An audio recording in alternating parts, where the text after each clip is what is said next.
बिस्मिल्लाहिर्रहमानिर्रहीम। लाखों करोड़ों दुरूदो सलाम मोहम्मद मुस्तफ़ा सल्लल्लाहु अलैहि वसल्लम और आले मोहम्मद पर। मैं हूं उमर दराज गोंदल।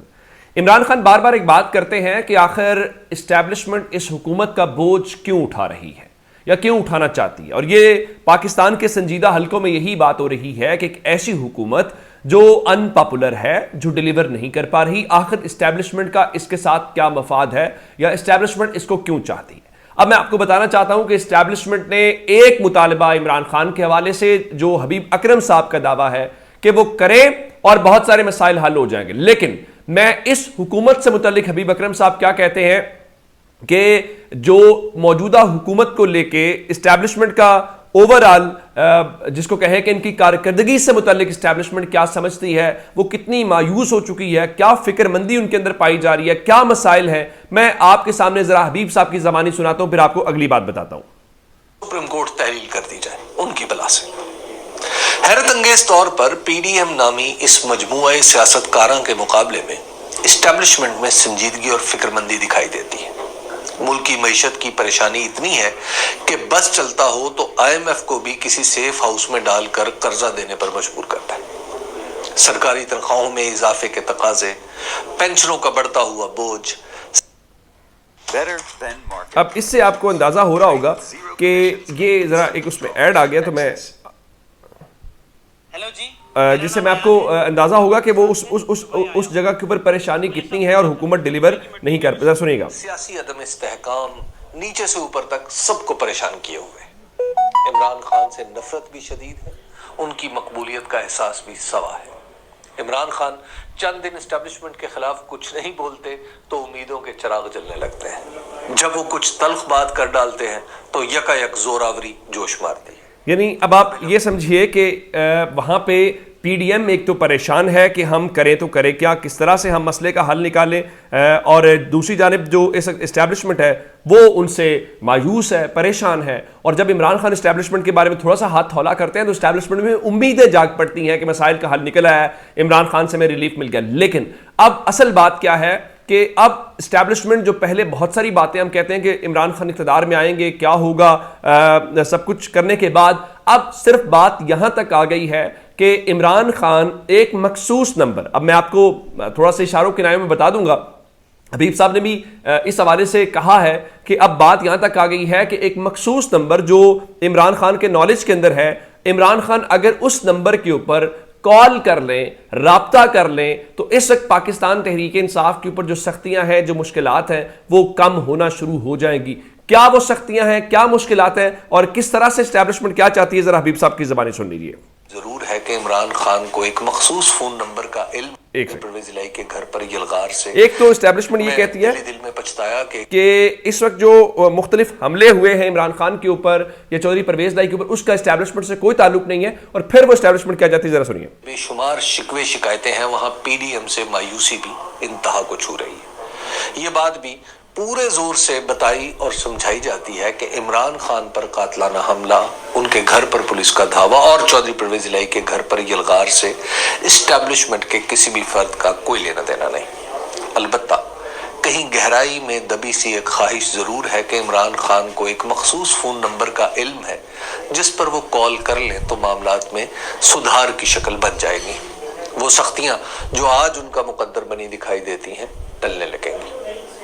इस्टेब्लिशमेंट में एक सोच जो गुज़श्ता कुछ अरसे से महसूस होना शुरू हुई, अब रासिख होती हुई मालूम होती है कि अब आपको अंदाजा हो गया होगा कि इस वक्त वहां पे डिमांड क्या है। वहां पे सिर्फ एक डिमांड है कि इमरान खान किसी तरीके से एक मखसूस नंबर, वो मखसूस नंबर कौन हो सकता है? वो मखसूस नंबर वही शख्सियत हो सकती है जब इमरान खान हुकूमत के अंदर थे तो जाहिर है उनको उनके मनसब से हटाया गया, फिर इस दौरान उनकी तैनाती भी हुई और उस तैनाती के दौरान लोगों का ख्याल है कि जी इमरान खान ने रुकावट पैदा की। हालांकि इमरान खान ने किसी किस्म की कोई रुकावट पैदा नहीं की। जब हमारी इमरान खान से मुलाकात हुई थी तो हमने उनसे सवाल रखा था और उन्होंने यही बात की थी, मैंने कोई रुकावट कायम करनी होती तो मैं ये रुकावट करके मैं जो है वो आरिफ अलवी को कहता और बहुत कुछ हो जाता। तो अब सिर्फ यहां तक ख्वाहिश आ गई है, जिस तरह इमरान खान, पाकिस्तान तहरीक इंसाफ ने कल कहा, फवाद चौधरी साहब ने अपने ट्वीट के अंदर, कि हम चाहते हैं सिर्फ हुकूमत बातचीत न करे बल्कि इस्टेब्लिशमेंट भी आए और इस सारे अमल के दौरान वो इस गुफ्तगू की और इस मुज़ाकरात के दौरान बैठे।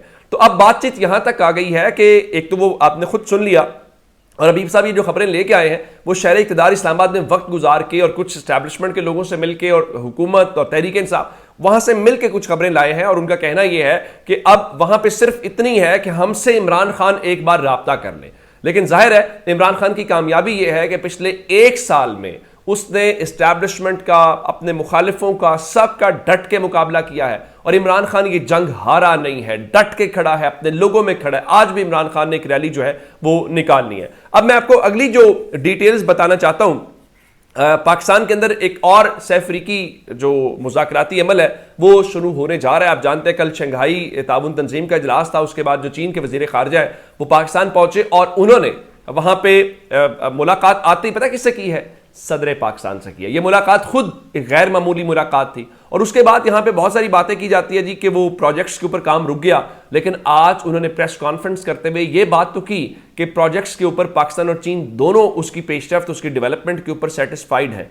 लेकिन जो इंटरेस्टिंग बात है वो वही बात जो इमरान खान बार बार कहते हैं। आज चीन के वजीर खारजा ने भी कमोबेश वही बात की है। वो क्या बात है? वो है सियासी इस्तेहकाम कि पाकिस्तान की तरक्की के लिए पाकिस्तान, अब चीन हमारा दोस्त है, हमारा भाई है, उसको कंसर्न है। अब हुकूमत हमें क्या बता रही है? हुकूमत बता रही है कि हमने IMF की तमाम डिमांड्स पूरी कर दी हैं। लेकिन आज शहबाज राना साहब ने खबर ब्रेक की है कि IMF ये कह रहा है कि जो हुकूमत के दावे हैं वो मुनासिब नहीं है और उनका जब फाइनेंसिंग की तमाम गारंटीज आ जाएंगी, जायजा मुकम्मल होगा, उसके बाद ही मुआहिदा होगा। यानी बजट से पहले पहले कोई सूरत हाल नजर नहीं आ रही। और कल उनके जो यहां पे नुमाइंदे थे उन्होंने ये बात की कि इस वक्त ये हो सकता है कि IMF आपको बजट की तैयारी में आपकी मदद करे। तो इसका मतलब आपके सामने अब जरा अंदाजा किस बात से आप लगा लीजिए कि पाकिस्तान के पास पैसे नहीं है, लेकिन आज इलेक्शन कमीशन ऑफ पाकिस्तान ने अपने कुछ मुलाजमीन को 3 महीनों की तनख्वाह बतौर एजाजिया दी है, जबकि जो ऊपर वाले हैं 22वें ग्रेड के आसपास वाले उनको 2 महीनों की तनख्वाहें दी गई हैं। अब सवाल यह पैदा होता है कि इलेक्शन कमीशन ऑफ पाकिस्तान ने आखिर ऐसा कौन सा काम किया है जिसकी बुनियाद के ऊपर आप ये कहते हैं कि उनको एजाजिया मिलना चाहिए? क्या उन्होंने इलेक्शंस करवा लिए हैं या फिर उनको इलेक्शंस ना करवाने की तनख्वाहें दी गई हैं?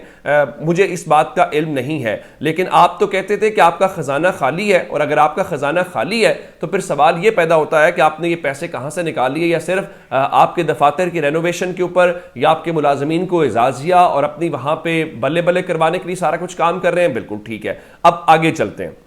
आगे चल के मैं आपको बताना ये चाहता हूं कि पाकिस्तान या हर मुल्क की ख्वाहिश ये होती है कि जो हज कोटा है उनको ज्यादा से ज्यादा दिया जाए ताकि उनके शहरी जो है वो उसमें अकोमोडेट हो सके। पाकिस्तान भी हर साल ये शिकवा करता था, जिसपे सऊदी अरब ने पाकिस्तान का कोटा बढ़ा दिया। आपको पता है कि पाकिस्तान की तारीख में पहली बार हमारा हज कोटा मुकम्मल नहीं हो सका और पाकिस्तान ने जो इजाफी कोटे के नंबर या सीट्स हैं हज्जाज किराम के लिए वो सऊदी अरब को वापस भेज दी। जिसका मतलब ये है कि हमारे पास लोग जाने की कैपेसिटी ज्यादा थी लेकिन लोग नहीं गए। उसकी वजह क्या?